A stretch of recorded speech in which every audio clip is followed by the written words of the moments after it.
আল্লাহর কাছে গুণটা বড় ভালো লাগছিল। এরা মানুষকে খাওয়াইতে খুব পছন্দ করে। তো রাসূল সাল্লাল্লাহু আলাইহি সাল্লামের যুগে তখনও মানুষ খাওয়াইতো, তারা যদিও তারা মূর্তি পূজারী ছিল কিন্তু মানুষ খাওয়াইতো। এদের মধ্যে জাহান্নামের একজন সিল মারা ছিল উকবা ইবনে আবু মুঈত। হে সিরিয়ায় ব্যবসা করার জন্য গেছিল। তো ব্যবসার এক পর্যায়ে তার প্রচুর টাকা লাভ হয়েছে। লাভের টাকা নিয়ে আসে আর চিন্তা করে আমি মক্কায় গিয়ে মানুষদেরকে খাওয়াবো। বলুন তো দেখি উদ্দেশ্যটা খারাপ না ভালো? ভালো, ভালো একটা পরামর্শ। আর আমাদের সমাজে বেশি টাকা লাভ হইলে লাভের টাকা আবার লাভে লাগায়।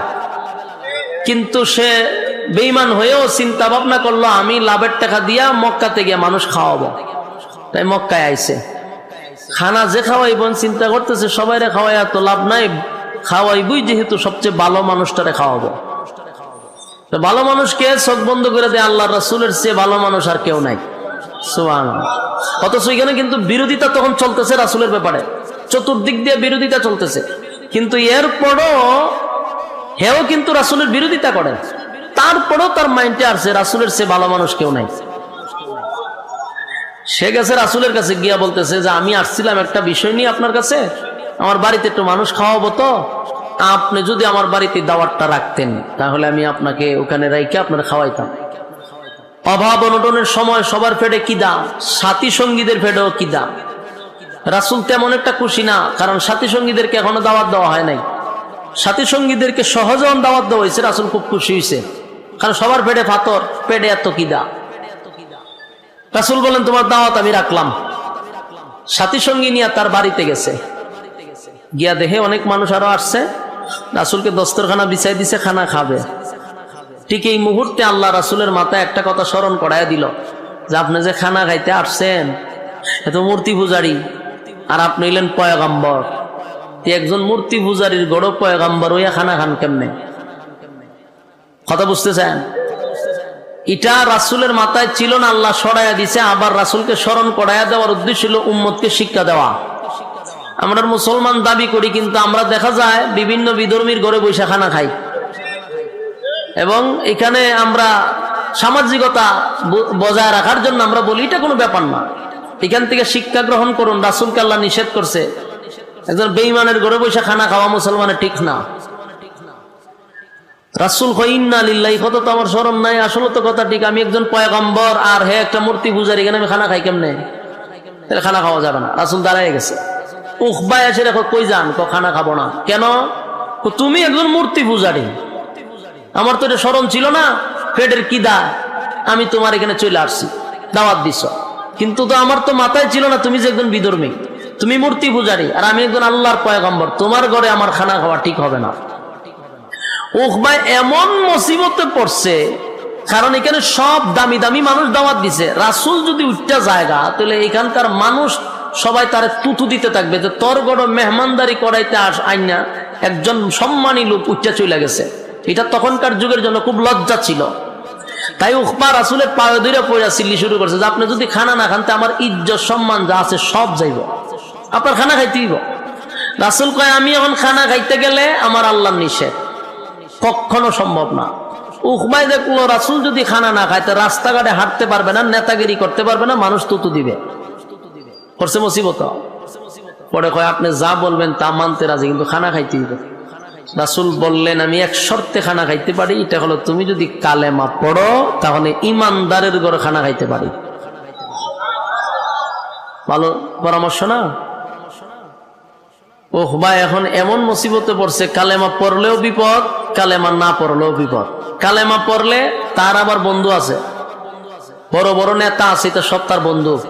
আবু জাহেল, আবু লাহাব, হ্যাঁ, উমাইয়া, এরপরে আরো কয়েকটা আছে জাহান্নামের, যেটা আল্লাহ সিল মেরে রাখছে, সবলের বন্ধু। বন্ধুরা যদি শুনে তো এর নেতাগিরি শেষ। আবার এখন কালেমা না পড়লেও এই মজলিসে তার ইজ্জত শেষ। কোন দিকে যাবে? কোন দিকে রাস্তা না পাই, এখন ঠিক আছে আমি কালেমা পড়লাম, সুবহানাল্লাহ, ভালো কাজ না? কালেমা পড়ছে।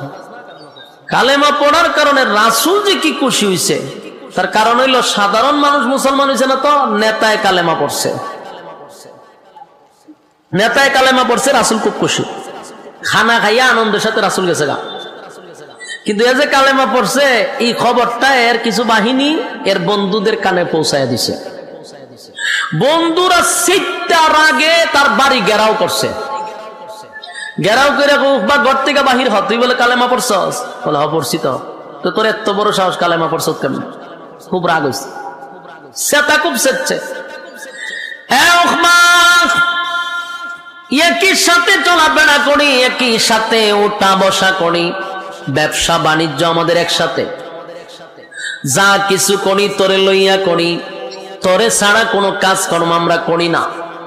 কিন্তু আশ্চর্য হলাম, কালেমাটা পড়লি একবারও তো আমাদেরকে জানাইবার মন মানসিকতা রাখলি না। তুই না ব্যবসা করস আমাদের সাথে? বলা হ। চাকরি করস আমাদের সাথে, খেলাধুলা করস আমাদের সাথে, আমরা সব কাজে তোরে রাখি, কিন্তু কালেমা পড়লি আমাদেরকে জানাইলি না। দুস্তরে একসাথে বোতল খাই, বোতল যদি অর্ডার দিই 4-5টা বোতলের মধ্যে তোর নামে একটা বোতল থাকে, বোতল বুঝছেননি? বোতল খাই তোরে লইয়া। দুস্ত ক্লাবে গিয়া যদি নাচানাচি করতে যায়, তোরে লইয়া নাচানাচি করি। তুই ক্লাবের সাথে নাচানাচি করি, রাতের রানীদের সাথে দেখা করতে যাই তোরে লইয়া। এরা কেসিনোতে টাকা লাগাইলে তোরে লইয়া লাগাই, আখাম কুখামের পিএইচডি করলে তোরে লইয়া করি। তারপরে দুর্নীতি, সাদাবাজি, টেন্ডারবাজি যা আছে সব তোরে লইয়া করি। যত দুর্নীতির টাকা আছে সব একটা খামের ভিতরে বইরা বাগ করে তোর টেবিলের তলে পৌঁছাইয়া দিই। বল দোস্ত, কোন কাজে তোরে বাদ রাখলাম? সব কাজে তোরে জড়িত রাখলাম। আমাদের অবৈধ টাকা তোর কাছে যায় গোপনে খামের ভিতরে, নাচানাচি তোরে রাখি, বোতল খাবার তোরে রাখি, সব জায়গায় তো বন্ধু তোরে রাখছি। কিন্তু বন্ধু হইয়া আব্দুল্লাহর পুত্র মোহাম্মদ আমাদের শত্রু, তার সঙ্গে হাত মিলাইলি। তুই না নেতা হইতে চাস? আজকের পর থেকে আমরা তোরে ঘোষণা দিলাম, বন্ধু মহলের মধ্যে যে কষ্ট তুই দিছস, আজকের পর থেকে তোর সাথে কোনো সম্পর্ক নাই, তোর সাথে আমাদের কোনো পরামর্শ নাই। বোতল খাওয়া নাই, কেসিনো যাওয়া নাই, দুর্নীতিত নাই, টেন্ডারবাজিত নাই, কোনো কাজেই তোরে রাখবো না। বন্ধু মহল থেকে তোরে আমরা বয়কট করে দিলাম। যুবক ভাই, দিলের কান লাগাইয়া কথাগুলি শুনবেন, বিশেষ করে ইয়াং জেনারেশন যারা, এখনকার জেনারেশনদের জন্য কথাগুলি খুব গুরুত্বপূর্ণ। কারণ আজকের সমাজ ধ্বংস হয় একমাত্র বন্ধুর কারণে। যা নষ্ট হইতেছে সব বন্ধু, যেখানে যাইবেন সেখানে বন্ধু জড়িত। এই জন্য আমি আপনাদের কাছে নসিহত করব, যারে তারে বন্ধু বানানো যাবে না। যখন যারে মনে চায় বন্ধু বানাইবেন না। আপনার জীবন ধ্বংস হওয়ার জন্য, কেরিয়ার ধ্বংস হওয়ার জন্য, লাইফ ধ্বংস হওয়ার জন্য বন্ধু যথেষ্ট। এই যুবক ভাই, একটু আওয়াজ দিবেন। আপনাদের জীবন নষ্ট হওয়ার একটা পথ হলো বন্ধু। কারণ বন্ধু এমন এক জিনিস, বউয়ের কাছে যেটা কয় না, এটা বন্ধুর কাছে কয়। আমার ভাষা বুঝুন না আপনারা? এই বন্ধুর কাছে এমন কিছু কথা কয় যেটা প্রিয়তমা স্ত্রীর, তাহলে বন্ধু জায়গাটা মারাত্মক। বন্ধু এমন একটা জিনিস, বন্ধুর কাছে সব বিষয় কিন্তু শেয়ার করা হয়। তাই আপনার জীবন ধ্বংস হওয়ার জন্য বন্ধুই যথেষ্ট। বন্ধু বানানোর ক্ষেত্রে খুব সাবধান। এর যুবক ভাই, উকবার বন্ধুগুলো ছিল মারাত্মক, ডেঞ্জারাস। এই বন্ধুর কারণে উকবা তো নষ্ট এমনি ছিল, আরো নষ্ট হয়েছে। সব দিক দিয়া বন্ধু জড়িত। আপনারা যদি ইতিহাস পড়েন, ফেরাউনের ইতিহাসও যদি পড়েন, ফেরাউন ধ্বংসের একমাত্র কারণ হলো ফেরাউনের বন্ধু। ফেরাউনের ইতিহাস যারা পড়ছেন দেখবেন, ফেরাউনের বন্ধু ছিল হামান। হামাইন্না কিন্তু ফেরাউনের বুদ্ধি দিয়া দিয়া খুদা পর্যন্ত বানাইছে। ফেরাউন্না কইছিন, আমি যে খুদা হইতে চাই, আমারও তো মানুষে ফিডাইব। হামাইন্না কয়, কোনো ফিডাফিডি নাই, তোরে খুদা বানানির দায়িত্ব আমার। কে কয়? বন্ধু কয়, তোরে খুদা বানানোর দায়িত্ব আমার। শুধু কর্মসূচি এখন থেকে শুরু কর, প্ল্যান শুরু করে দেখ। তাহলে ফেরাউনকে ধ্বংস করছে বন্ধু হামান। আর রাসূলের যুগে আবু জাহেলের কিছু বন্ধু গ্রুপ ছিল, তারা বন্ধুর জীবন ধ্বংস করছে। উকবারে ডাক দিয়া কয়, উকবারে বন্ধুদের সাথে যেই পরিমাণ গাদ্দারি করছস, আজকের পর থেকে তোরে বয়কট করলাম রে, বয়কট করলাম। আর কোনদিন তোর সঙ্গে আমাদের চলাফেরা হবে না। নেতা ওই তিনি তোরে নেতা বানানো, বোতল খাই তিনি আর জীবনে বালা কইরা খাওয়ামো, ক্লাবও যাই তিনি তোরে যাওয়ামো। আজকের পর থেকে তোর সাথে আমাদের কোনো ওঠা বসা নাই, তোরে বয়কট করলাম। এখন উকবা চিন্তা করলো, সর্বনাশ, মুহাম্মদের কালেমা পড়ার কারণে বন্ধুরা আমাকে ছেড়ে চলে যাবে, নেতাগিরি আমার চলে যাবে, আবু জাহিল্লা সেতা, আমার তো উপায় নাই। তাই উকবার সাথে সাথে একটা পল্টি মারছে। পল্টি বুঝুন না আপনারা? সাথে সাথে পল্টি মারছে। ডাক দেয়া হয়, দুস্ত তারা আমার সাইরা যাবি না দুস্ত রে, আমি কালেমা পড়ছি কথা ঠিক, কিন্তু এটা অরিজিনাল মুহাম্মদের কালেমা পড়ছি না। জুড়ে কন্যা মুজুবিল্লাহ। কি পরিমাণ পল্টি মারছে! আমি কালেমা পড়ছি গো, কিন্তু আমি কালেমাটা আব্দুল্লাহর পুত্র মুহাম্মদের কালেমা পড়ি নাই। আবু বকর যেই কালেমা পড়ছে আমি সেই কালেমা পড়ি নাই। ওমর যেই কালেমা পড়ছে সেই কালেমা পড়ি নাই। এখন বন্ধুরা কয়, তুই কোন কালেমা পড়ছ? দুস্থ রে, আমি পলিটিক্সের কালেমা পড়ছি। হ্যাঁ, বলার মানুষ পলিটিক্স বুঝেননি? আপনারা আওয়াজ নাই কেন?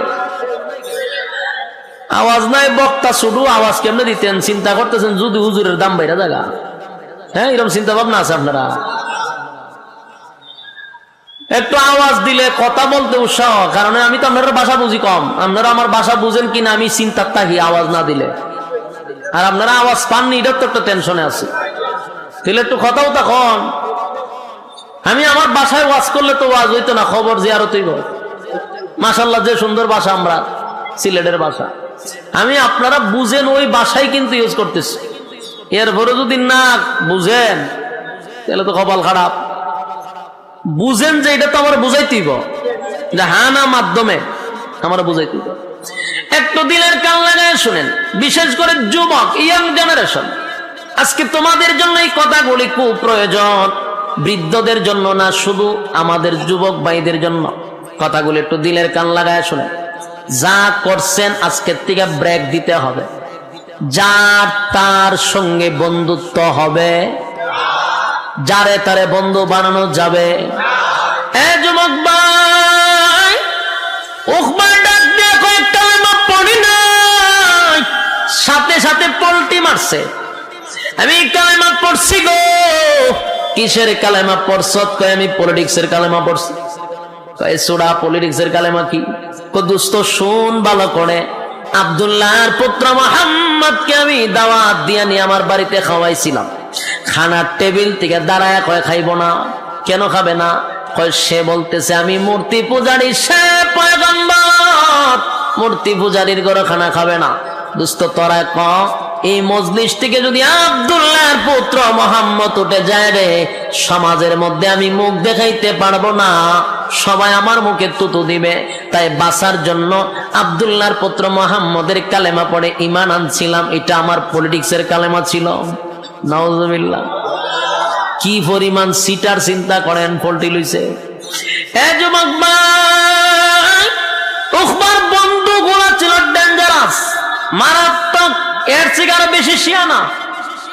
বন্ধুগুলা ডাক দেয়া কয়, দুস্থ রে, এত সহজে তোরে আমরা বিশ্বাস করতে পারি না, কারণ তুই বন্ধু মহলের সাথে বেঈমানি কইরা লাইছস, সুতরাং তোরে এত সহজে বিশ্বাস করা যায় না। আমরা জানি আব্দুল্লাহর পুত্র মুহাম্মদের কালেমা যে পড়ছে রে, কালেমা যে একবার পড়ছে জীবন চলে যেতে পারে, কিন্তু ঈমান ছাড়তে পারে না। এটাই এমন এক শক্তিশালী জিনিস, জীবন ছাইরা দেয় কিন্তু ঈমান ছাড়ে না। আবু জাহিল্লা ডাক দেয়া কয়, দোস্ত শুন, আমি সুমাইয়ারে মারছি রে। সুমাইয়া একটা মহিলা, এর ইমান এত শক্ত ছিল, জীবন দিয়া দিছে, ইমান দিছে না। তোরে তো এখনো ফিডাই দিছি না, মায়ের দিছি না, তুই কালেমা ছাড়লে কেমনে? কথা বুঝতেছে না মা? হয় আমি সুমাইয়ারে মারছি, জীবন দিছে, ইমান দিছে না, তোরে তো এখনো মায়ের দিছি না। তোরে যখন সাইজ করুন তখন তুই কালেমা ছাড়তে, তুই তো সাইজই করছি না, তোর তো ফিডা খালি শুরু করো। বন্ধুরা এর হুমকি দিতে তোরা ফিডায়াম, তোরা সাইজ কইরাম। এবার উখবা কয়, দুষ্ট সুদ, সত্যিকারের কালেমা আমার ভিতরে ঢুকাই নাই। সত্যিকারের কালেমা যারা একবার ভিতরে ঢুকাইছে, জীবন চলে যেতে পারে, কালেমা ছাড়তে পারে না। জোরে কম সুবহান। এ যুবক ভাই, বক্তব্য কার? বেঈমানের বক্তব্য, তারা নিজেরাই স্বীকার করতেছে। আব্দুল্লাহ পুত্র মুহাম্মদের কালেমা যে একবার পড়ছে গো, সে কোনোদিন আর কালেমা ছাড়তে পারে না।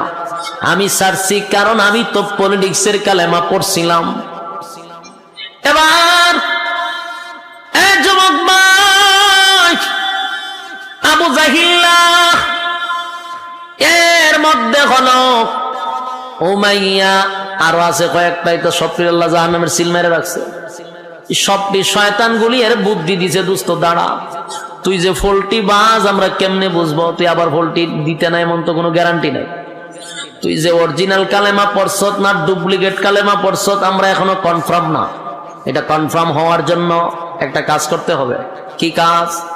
তুই যদি আমাদের কথা শুই না, আমাদের কথা মতো কাজ করস, তাহলে বুঝতে পারব তুই আমাদের দলে আছ, মুহাম্মদের দলে না। এই ইয়ং জেনারেশন যুবক ভাই, দিলের কান লাগায় শুনেন। বন্ধু কিন্তু পরামর্শ দিতেছে বন্ধুদেরকে, বন্ধুর দ্বারা কি কি ক্ষতি হয় একটু দিলের কান লাগায় শোনেন। বন্ধুর দ্বারা কি ক্ষতি হতে পারে? বন্ধু আপনাকে জাহান্নামে নিতে পারে, এটা বিশ্বাস করেন? কথা হয় না? যত সমাজ ধ্বংস কার জন্য? বন্ধুর জন্য। আপনারা এখানের মধ্যে সিগারেট খাননি, অনেকেই খান। যদি ওই সিগারেট কারা কারা খায় তাহলে অনেকেই লাভবাহিক কইতে রাজি হইবেন, আমি জানি। তো লজ্জা দিয়া লাভ নাই। যারা সিগারেট খান, আমি তাদের কাছে একটা প্রশ্ন করি, সিগারেট খাওয়ার শুরু কোথার থেকে? আমি যদি কাউরে জিজ্ঞাসা করি যে ভাই তুই সিগারেট খাস, এটা সারা নজরুল কও, এটা কোনার থেকে এটা হইছে, কোন ঘটনারে কেন্দ্র করে এটা বিড়ি খাওয়াটা উৎপাদন হয়েছে কও। দেখবেন হ্যাঁ আমার জানাইব, অথবা আপনাদেরকে জানাবে তার জীবনের প্রথম ইতিহাস বিড়ি খাওয়ার শুরু কোথার থেকে হয়। দেখবেন কোনো না কোনো ক্ষেত্রে বন্ধু জড়িত। কারণ আমি যতটুকু জানি সিগারেট খাওয়া যারাই শিখছে ওইটা কিন্তু মা বাপে শিখায় না। আপনারা বলা থেকে মা বাপে সিগারেট খাওয়া শিখায়, 7 বছরের সময় কয় যাবো একটু টান দাও বলে, অথবা মা শিখায় যে বাবা সকাল বিকাল 2টা টান দিয়ে শিখবা, আস্তে আস্তে। শিখায়নি? তাহলে খেয়ে শিখায় স্কুলের স্যারেরা যে 10টার পর থেকে সিগারেট খাওয়ার প্রশিক্ষণ দেওয়া হবে, এমন কোন ক্লাস আছে বাংলাদেশ? তাহলে বোঝা গেল সিগারেট মা বাবা শিখায় না, সিগারেট খাওয়া উস্তাদরা শিখায় না, সিগারেটের একটা উস্তাদ আছে, এগুলো বন্ধু। কথা হয় না? সিগারেটের উস্তাদই হলো বন্ধু। যারাই সিগারেটটা, আমি বুকে হাত দিয়ে বলতে পারবেন আপনারা যে এটার উস্তাদ বন্ধু। এই কাজটা অন্তত বন্ধু শিখায়। যদি আপনারা স্মরণ না থাকে তাহলে ধ্যানমগ্ন অবস্থায় কতক্ষণ বসে থাকবেন, যে শুরুটা কই থেকে হয়েছিল। দেখুন আপনার ধ্যানের ভিতরে শয়তানে ঢুকাই দিব যে তোর বন্ধু। বলুন কে? মাশাআল্লাহ, বন্ধুই কাজগুলো খুব সুন্দর করে করাইতে পারে। এরপরে যারা গাঞ্জা খায়, এরপরে এখন বাড়িছে কিতা নেশাগ্রস্ত যে সমস্ত পণ্যগুলা, যে ট্যাবলেট, এরপরে বাড়িছে এখন কিতা, এটা নামও চিনি না, ওই যে আপনার ডাইল হয় একটারে, এরপরে ডাইল একবার আমি পড়ছিলাম বেজালো। আমার কাছে একজন এসে দেখো ভাই এত এলাকার মধ্যে ডাইল ডাইল খায়, আমাকে ডাইল খেলে কি দিচ্ছে, আমি তো ডাইল খাই। আমি তো আর এটার হাকিকত বুঝছি না। আমারও যখন গেছে আমি ডাইল তো আমিও খাই, আরে এই ডাইল না, আমি কোন ডাইল? বুটের ডাইল। বুটের ডাইলও খাই। বুটের ডাইল না, আমি মসুরি মসুরিও না। হ্যাঁ বেটা, এরপর আবার ডাইল কি আছে? মুগ ডাইল নেই, মুগ ডাইলও খাই। আমার জীবনে জানতাম না যে ডাইল যে একটা নেশাগ্রস্ত জিনিস। ওই দিন শুনছি আমার বাইরে এইটা না, এই ডাইল এলো খাইলে পরে এটা নেশা। সর্বনাশ, তিতার মানুষের দ্বারা কোন যেত না যে ডাইল খাই, সাবধান। যখন ডাইল খাই কথাটা কইলো ডর করে, ভয় লাগে। এখন বাড়িছে ডাইল। এই যতগুলা নেশাগ্রস্ত জিনিস আছে আমাদের যুবকরা এগুলো এখন খায়। লাইফ শেষ, দুনিয়া শেষ, পরকালও শেষ। এই নেশাগ্রস্ত জিনিসগুলা শিখায় বন্ধু। নেশা যারা শিখে বন্ধু শিখায়। এই বন্ধু আপনার জীবন শেষ করে দিল, দুনিয়ার জিন্দেগি পরকালের জিন্দেগি উভয় জিন্দেগির বরবাদ। বলুন, বন্ধু একটা গুরুত্বপূর্ণ জায়গা। সেই জায়গাতে যদি আপনি অযোগ্যকে আপনার বন্ধু বানান, আপনার লাইফ ধ্বংস করে দিবে। চার, তার সাথে বন্ধুত্ব করবেন না, সাবধান, খুব সাবধান, খুব সাবধান। বন্ধুত্ব সবার সাথে চলে না। সে আপনার ওজন বুঝবে না, আপনার মানুষের সামনে সে ফাতলা বানিয়ে দিবে, আপনার ইজ্জত সে নষ্ট করে ফেলবে। এই জন্য যোগ্যবান বন্ধু দরকার, যার কাছে আপনি সব শেয়ার করবেন। এটা ভালো একটা বন্ধু দরকার। আউল ফাউলদেরকে বন্ধু বানাইবেন, লাইফ শেষ। কথা বুঝতে চান? উকবার বন্ধু ছিল মারাত্মক। বন্ধুরা কয়, তুই যে অরিজিনাল না ডুপ্লিকেট কেন বুঝুম? যদি আমরার কথা মানস তাহলে বুঝুম তুই আমরার দলে আসস, আর না মানলে তুই মোহাম্মদের দলে। উকবা তো শয়তান আগে তি ছিল, সে খুব দুষ্ট ছিল। রাসূলের একবার নামাজরত অবস্থায় এই উকবাই কিন্তু রাসূলের এই শরীরের মধ্যে উটের নারী বুড়ি রাখছিল। উকবা আগের থেকে শয়তান, এ খুব মারাত্মক খারাপ ছিল। দুস্থ তোরা যা বলবি তা মানতে বাধ্য। দুস্থরা মিল্লা এরা পরামর্শ দিল, যেই জবান দিয়ে কালেমা পড়ছস, এই জবান থেকে মুহাম্মদের সুন্দর চেহারার মধ্যে তুতু মারতে হবে। নাউজুবিল্লাহ। আপনারা নাউজুবিল্লাহর আওয়াজটা আন্তরিকতা নাই, নবীর প্রতি মহব্বত কম। এখন চিন্তা করেন, বন্ধু কত খারাপ হইলে এমন পরামর্শ দিতে পারে? কথা হয় না? আজকের সমাজের যুবক কেমনে ধ্বংস হয়? নাচ গানের জন্য বন্ধু বন্ধুরা নিয়ে যায়। রাতের রানীদের সাথে যারা দেখা করতে যায়, ক্লাবে নাচানাচি করে, বন্ধু বন্ধুরা নিয়ে যায়। ক্লাবে একা একা যায় না, বন্ধু বন্ধুরা নিয়ে যায়। যারা বোতল খায় সমানে, বন্ধুরা মিল্লা বোতল খায়, একা বোতল খায় না। কেসিনোতে টাকা লাগায়, একা লাগায় না, বন্ধুরা মিল্লা লাগায়। দর্শন, এভারি প্রিজিং, সাদাবাজি, টেন্ডারবাজি, সমাজের মধ্যে যত অপকর্ম আছে সব বন্ধুরার সাথে জড়িত। আপনার সন্তানকে, আপনারও দায়িত্ব আছে আপনার সন্তানের প্রতি। কার সাথে মিশতেছে, কার সাথে যাইতেছে, এগুলোর দায়িত্ব মা বাবা। মা বাবা একটা সময় আমার কাছে বিচার দেয়, সন্তান কথা শুনে না। যে সময় কন্ট্রোলে ছিল, কন্ট্রোলে রাখলেন না কেন?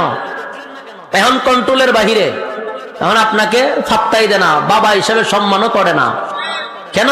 বেয়াদবদের সাথে চলাফেরা করে, নেশাগ্রস্ত বন্ধুদের সাথে চলাফেরা করে, তার লাইফ তো ধ্বংস। এই জন্য আপনার সন্তানের দায়িত্ব আপনার নিতে হবে। আমার সন্তান কয়টার সময় ঘরে আসলো, কয়টার সময় বাহির হইল, এগুলো দায়িত্ব আপনার। আমাদের দেশে দেখবেন, আমি আমার মসজিদও মাঝে মধ্যে যায়, প্রশাসনের লোক গিয়া মাইক একটা লইয়া কয়, মাদক মুক্ত পরিবেশ আমরা গড়ে তুলতে হবে। কি বক্তব্য দেয় ইমাম সাহেবের মিম্বরের সামনে কারিয়া। মাঝে মাঝে মেজাজটা গরম হয়, কিন্তু হইতারি না, কারণ হইলো বিপদ তো আমরা আছি, সব কথা তো আর হইতে পারি না। বেটা কিয়ামত পর্যন্ত এরকম বক্তব্য দিতে পারবে, মাদক মুক্ত হবে না। সুররে কয় চুরি কর, আর গিরস্রে কয় সজাগ থাক। কথা বুঝতেছেন নি? মাদক মুক্ত হইতো, এই মাদক কর্তৃক আসে, এই ট্যাবলেট কর্তৃক আসে, বাংলাদেশে তো উৎপাদন হয়। কথা হয় না? এটি যেখান থেকে আসে ওখান থেকে আসার সুযোগ দেয়। আর বাংলাদেশ আসার দরকার খাইস না, এটা বাউতাবাজি সারানোর দরকার। এদেশের মানুষের লাইফ নষ্ট করে দিচ্ছে। যুবক বলির পড়া লেখা যা আছে সব শেষ। এগুলো আসে সব দাদার দেশ থেকে। কথা বুঝতেছেন? কেমনে? আমার বাড়ি একবারে বর্ডারের কাছে, আমার বাড়ি হইলো হবিগঞ্জ, পাশে হইলো চা বাগান। আমার বাড়ির থেকে চা বাগান শুরু। চা বাগানের সাইডে দিয়ে আমাদের বাড়ির থেকে ওই দাদার দেশের আলু দেখা যায়, এরকম লাইট দেখা যায়, আমার বাড়িতে দেখা যায়। ওখানটা বড় বড় এই গ্যাং গলে এইদিকে ঢুকে, মোটরসাইকেল দিয়ে দিয়া ঢুকে দুমছে, ইটা লইয়া ভিতরে ঢুকে, ঢুকবার সময় খুব সুযোগ দেয়, তাড়াতাড়ি বাইরে তাড়াতাড়ি বেরো। ইটা বাংলাদেশে আবার পরে, এর পরে খাইস না। বিলার সামনে যদি শুটকি দিয়া সামনে লটকায় রাখেন, বিড়ালের কিন্তু সবচেয়ে প্রিয় খাবার হলো শুটকি। শুটকিটা যদি আপনি নাকের দ্বারে দিয়া বলে, বিলাই সাবধান, এটা তোর সামনে দিছি ঠিক, কিন্তু খাইবে না, এটার ভাই চাইবেও না, সেপ পালাই দে, চাইস না। বিলাই এটা কোন ধরনের বিচার আমি বুঝলাম না। তো বুঝোস না? বলে না, তোর সামনে, আমার সামনে রাখলেন আমার ফেভারিট খাবার, তা আবার কোন এটা ধরতাম না, ধরলে জিয়াল দিবেন, ফাঁসি দিবেন, ঘটনা গীতা। তখন বিড়ালে তো বাসা নাই, হের বাসায় কয় এরকম আইন দে জুতা দা দেই আমি। বিড়ালে কয় এরকম আইন যারা করছে এরার কপালে জুতা দা মারি। আমার ফেভারিট খাবার আমার নাকের সামনে দিয়া খাইস না, খাইলে জরিমানা। এই খাবারটা তুই বাস্ক বন্দি করে তো, ঠিক না? বাস্ক বন্দি করে তুই হজ বলে বাস্ক করলে খাইস না, যুক্তি আছে। আমার সামনে ওপেন করে রাখবেন, এরপরে খাইস না, এটা তো ফাইজলামি, ঠিক না? এই সমস্ত নেশাগ্রস্ত জিনিস ওপেনে আনে, এরপরে খাইস না, খাইলে কিতা করবেন? খাইলে সাইড দেওয়ালের ভিতরে বন্দি করে তোমার এটা তুই ডুবলে দিতে আসলে না। এই খাস এই সাইড দেওয়ালের ভিতরে যাওয়ার আগে তো এই জিনিসগুলো তো ভিতরে ঢোকার জন্য নিষেধ করা দরকার ছিল। যে গেট দিয়ে আসে ওই গেটের লোক রাখার দরকার ছিল, ঠিক না? সব উল্টা পাল্লা। যে না আমরা উলামায়ে কেরাম আপনাদেরকে সবসময় ভালো পরামর্শ দিই, আপনার সন্তানদেরকে আপনার মোটের মধ্যে রাখবেন, বাজে বন্ধুদের সাথে যেন চলাফেরা না করে। কথা বুঝতেছেন? এবার শুনেন, উকবার বন্ধুগুলা তো এমনি হলো দুষ্ট, আবার কেমন একটা বুদ্ধি দিছে চিন্তা করছেন? কই যেই জবান দা কালেমা পড়ছস, ঠিক ওই জবান দিয়া আব্দুল্লাহর পুত্র মুহাম্মদের সোনার চেহারার মধ্যে যদি তুই মারতে পারস, নাউজুবিল্লাহ, তাহলে আমরা বুঝবো তুই আমাদের দলে আসস, আমরা খুশি হয়ে যাব। কেমন বন্ধু, এর পরামর্শ দিছে। হ্যাঁ, কিন্তু এরকম চিন্তা ভাবনা করছিল না, কিন্তু যে বন্ধুর সাথে চলে, হয়তো দোস্ত আমি রাজি, নাউজুবিল্লাহ, হ্যাঁ আমি রাজি। কেন রাজি? গদির জন্য, চেয়ারের জন্য, পলিটিক্সের কালেমা পড়ছে তো। এই গদির জন্য মানুষ সব করতে পারে, সব। উকবায় যারা করছে সব করতে পারে মানুষ। উকবায় আমি রাজি। 4-5 জন মিল্লা এরা রাসূলের কাছে গেছে। আল্লাহ রাসূল খানায় কাবার থেকে দূর থেকে এরা দেখছে এরা যে আসতেছে। রাসূলের ভিতরে তো মায়া মহব্বতের অভাব নাই। রাসূল একেবারে দরদ মাকা দিল নিয়া রাসূল উঠে দাঁড়ায় গেছে, দাঁড়ায় আস্তে আস্তে এদের দিকে আরো আগায় যাইতেছে। আল্লাহর হাবিব মনে করছে গতকালকে কালেমা পড়াইছি, মনে হয় গো বন্ধুদেরকে লইয়া আজকে সবার সামনে কালেমা পড়বে। নবী ভাবছে একটা, তারা করতে আসছে আরেকটা। আল্লাহর হাবিব ভাবছিল হায় রে, নেতারে কালকে কালেমা পড়াইছি, আজকে নেতায় আরো 5 জন নেতা নিয়ে আসছে, এরা যদি কালেমা পড়ে গো ইসলামের শক্তি বেড়ে যাবে। কারণ নেতায় কালেমা পড়লে ইসলামের শক্তি বাড়ে। কারণ হযরত ওমর আল্লাহর কাছ থেকে নবী উমর রে ছায়া আনছে, সুবহানাল্লাহ। খলিফাতুল মুসলিমিন হযরত ওমর ইসলাম ধর্ম গ্রহণ করার পরে ইসলামের শক্তি বাড়ছে না কমছে? অনেক গুণে বেড়ে গেছে। ওমর ইসলাম ধর্ম গ্রহণ করার পরে প্রকাশ্যে নামাজের অনুমতি আসছে, সুবহান। হযরত ওমর বলেন হাবিব আমি ওমর কালেমা পড়ছি গো, আর আজকে আপনি লুগাইয়া নামাজ পড়বেন, এটা তো হতে পারে না। আমি আপনারে ওয়াদা দিলাম আজকে থেকে আপনি প্রকাশ্যে নামাজ পড়বেন। আল্লাহর হাবিব আমারে অনুমতি দেন, আমি একটা বক্তৃতা দিব। হযরত ওমর তরবারি লইয়া জোরে জোরে বক্তব্য দিতে লাগলো। মক্কা নগরীর কুরাইশ বংশের লোকেরা এবং যত লোক আছে সবাইকে আমি সাবধান করে দিলাম, আমি উমর ইসলাম ধর্ম গ্রহণ করছি, প্রকাশ্যে নামাজ হবে। পারত যদি কেউ বাধা দিতে, কার সন্তান এতিম করতে চাস আমার তরবারির কাছে আয়, কার বিবিকে বিধবা বানাইতে চাস আমার তরবারির কাছে আয়। এবার আবু জাইল্লা ঘর থেকে কয় সব বানাচ্ছে, তোমার বক্তব্য কে দে রে আমার এলাকায়? আবু জাইল্লা ঘর থেকে বাইরে গিয়া দেহে উমর বক্তব্য দে। উমর রে দেখে আবু জাইল্লা পিছন দিকে না চাই একটা দৌড়দা করে গেছে। আপনারা দেশ কুত্তায় খাদ্য লাগতে দেখছেন নি? কুকুর আর কুকুরে দেখছেন? দেখার মধ্যে খালি দেখলে তোরা কিছু শিখেন।